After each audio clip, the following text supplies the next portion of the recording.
Hey everybody, welcome to my flipped classroom tutorial. My name is Ryan Gilligan. I teach at Valley Middle School, and this video is going to be a little bit more of a challenge for those teachers who are looking to get more into a flipped classroom or have already given it a try and would like to further their understanding of the process. Now, I'm sure you guys have figured this out already, but you're actually experiencing a form of flipped classroom right now. You're watching a video, and eventually once you're finished and you've learned what I intend for you to learn, you'll end up completing some form of assessment, whether it's answering questions, completing a project. If you were the student, I would have many things set up for you to accomplish. Now, the whole setup of the flipped classroom might seem a little foreign to those of you who are used to the traditional style classroom with lots of lecture and practice in class, as well as homework that goes home based upon that lecture and practice. Now, the graphic that you see here is going to show both the traditional classroom on the left-hand side as well as the flipped classroom on the right-hand side.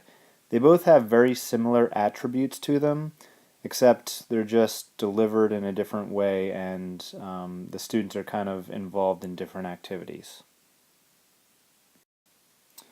On the left-hand side, you'll see the traditional classroom has typically lecture, which is then followed by homework or activities. Sometimes those are done in class, sometimes those are done at home, but a majority of the class time, as you can see, is taken up by the lecture, which can be a waste at times depending on your setup. Now, the flipped classroom has a smaller portion of lecture towards the beginning, which is then followed by classroom activities, which in most cases you want to be very high order, high level on blooms, and you want it to be something where the kids can kind of be grouped or paired and work well off of and with one another. You'll end up seeing in the video below that actually the lecture portion of the flipped classroom is intended to be given at home, where it kind of takes the place as homework. All of the instruction is given at home. The kids watch a video or a podcast, they'll listen to a podcast, even read an article, and then typically they'll take that learning from home and bring it into the classroom to then be applied to whatever activity you have provided. Now, I don't use that method often. I don't use that very much quite yet. I haven't evolved to that structure of flipping my classroom to this point, but it is something that I am considering in the future, and it's something that really doesn't have to be applied often. It's really all based upon the structure that works best for you. In my classroom, what I'll typically do in that lecture portion of the flipped classroom is I'll typically have a video provided and set up for my students to take a look at and really learn at their own pace, because they can fast forward and rewind as they need to. And I'll have an activity or some sort of project basically waiting for them for when they finish watching the video and when they finish learning the content that they would kind of have to sit through as I gave lecture anyway. I have attempted and I have tried to give videos at home at times. The only thing you have to be a little bit leery about is kids that don't watch it at home and don't complete their homework. Now, the video below is going to give you a good example of what a flipped classroom looks like in terms of the structure. Now, the one thing you do have to remember is that this is just one example, one style of flipping the classroom. It may not necessarily work exactly the way it's laid out here for you, so you pick and choose what works best for you. Hi, I'm Julie Schell, and I'm going to provide a 60-second definition of a flipped classroom aided by a terrific visual from the Center for Teaching and Learning at the University of Texas at Austin. Alright, let's go. The easiest way to define a flipped classroom is to think about it in contrast to a traditional class. In a traditional class, students usually get first exposure to course content inside the classroom via direct instruction from their teachers. For example, the first time they hear about the Pythagorean theorem happens during class time. In a flipped class, that first exposure to content happens before the class meets. Students prepare for class time by doing some kind of coverage activity. For example, by watching a lecture video created by their teacher or created by someone else, or by completing a reading assignment. During class, students work on applying the key concepts or ideas they covered in their out-of-class work. They interact with their peers and their instructors during class time. The cycle completes when, after class, students use that feedback gained during class time to further their learning by reviewing concepts they found difficult, confusing, or interesting. Streaming throughout the entire process are the learning goals, the big picture ideas regarding what students should know and be able to do with the particular content being studied. And that's the flipped classroom in 60 seconds.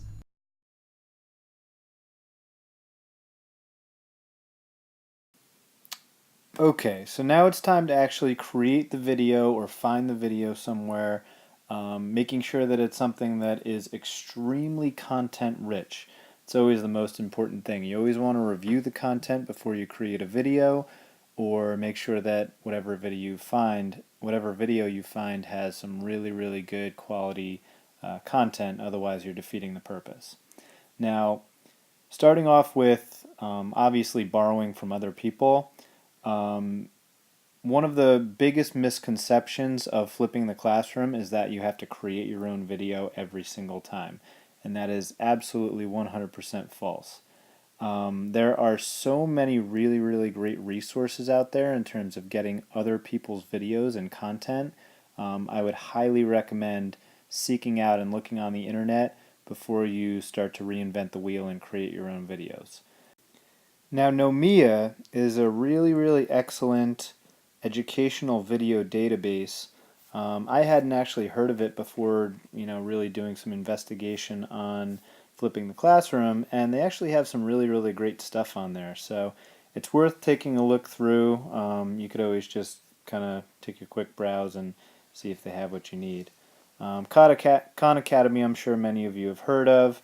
Obviously, lots of tutorial-based explanations of different topics, very much like the videos that a teacher would make in flipping the classroom. And I actually didn't know about this until just recently, but YouTube, we've all heard of YouTube at this point, but I didn't realize it. YouTube actually has a youtube.com/edu extension, and if you go to youtube.com/edu, it actually gives you educational videos that are all filtered out.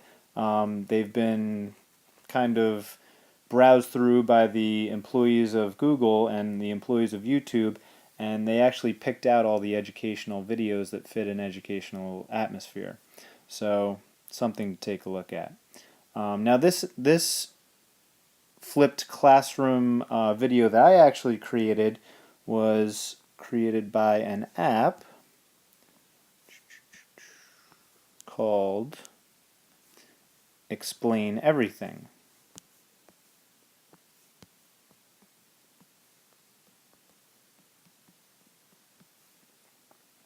Now this Explain Everything app is extremely powerful. As you can see here, you can include video, you can include pictures.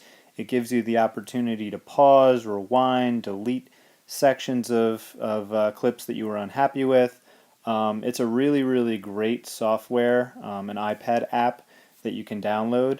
I ended up downloading mine personally, but I'm sure if you contact Tony or you contact anybody over in the tech department, they'll be able to guide you toward this app, and there's the potential that they may be able to acquire it for you. Now before we move on, I just wanted to kind of get a little bit into creating your own video if you do choose to do that, which I'm sure if you really get invested in this process, you'll end up wanting to do eventually. In terms of creating your own video, it's really important to have a structure. In English class, in English class we teach the kids that structure is everything, and in order to develop a well-developed story, you need to make sure you organize and everything beforehand. The same works for this. So as you can see on the right-hand side here, I've actually got a picture of the script that I made for myself to create this video. Just something to kind of take a look over at as you're speaking and as you're kind of preparing and getting ready to know exactly what content you want to deliver. Aside from that, it's really, really important in terms of the structure of the video to have an intro, a body of the video, and a conclusion, just to kind of keep the structure and the organization there. Aside from that, you just have to make sure that your video is age appropriate. You don't want to make sure the video is too long for a younger audience. And really try to keep it simple. Keep it short and simple. Get the content you want to deliver across, and end the video so the kids can then move on and start to work on their own. Finally, and in the spirit of keeping it simple and letting you take what you've learned and apply it to your work, I just wanted to put up some benefits of flipping the classroom. I've noticed some really, really great differences in the classroom in terms of students being accountable for the work that they're doing. In many cases, I've seen in the past that there were some students and there were some kids that felt that they can kind of slip through the cracks here and there because they could kind of just coast through whatever lecture I was giving, and by the time the lecture was over, they would have a million questions, and there wasn't enough time to answer them all in the period.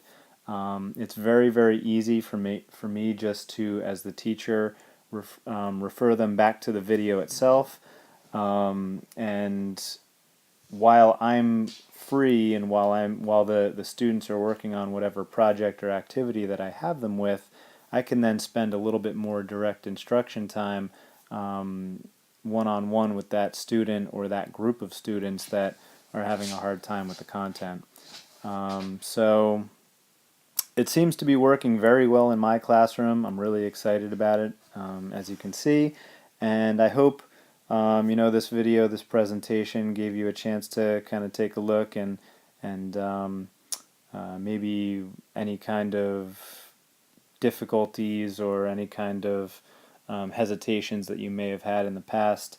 Hopefully this kind of gives you the courage to get out there and start flipping on your own. Thanks much, and if you have any questions about flipping or anything related to Google Classroom, please feel free to reach out to me, Gilligan at oaklandschoolsnj.org, or I'll probably see you around the buildings as we go. Thanks. Bye.